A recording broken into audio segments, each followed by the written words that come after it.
directeur général d'Apple, Tim Cook, a déclaré au Premier ministre égyptien Mustafa Madbouli que le géant de la technologie avait l'intention d'investir directement en Égypte. Selon un communiqué du ministère égyptien de l'investissement, Tim Cook a précisé qu'Apple étudiait plusieurs propositions de gestion et opportunités d'investissement. L'annonce de l'intérêt d'Apple est bien connue. Les entreprises de cette envergure ne font jamais un pas sans s'assurer de retombées. Les exportations égyptiennes de technologies de l'information ont atteint 3,5 milliards de dollars en 2017 et les chiffres pour 2018 seront plus importants. Les projets prévoient 4 milliards de dollars de technologie d'ici 2020. Apple veut ouvrir un magasin en Égypte. Le Caire souhaite toutefois que la pomme soit davantage impliquée dans l'économie.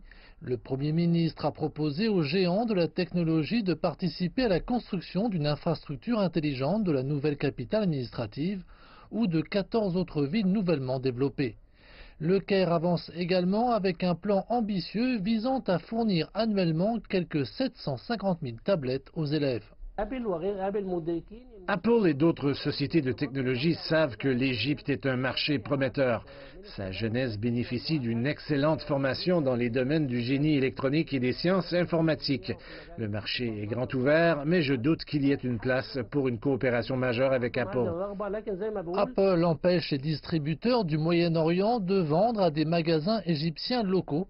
Les prix des iPhones ont ainsi augmenté de 50% par rapport aux autres pays de la région lorsqu'ils sont proposés chez les revendeurs agréés en Égypte.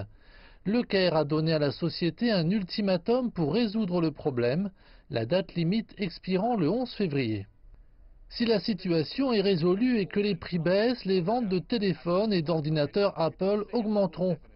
Avec près de 38 000 développeurs du système d'exploitation iOS enregistrés en Égypte, ici les opportunités de travail semblent attrayantes, mais reste à savoir si elles le seront suffisamment pour Apple.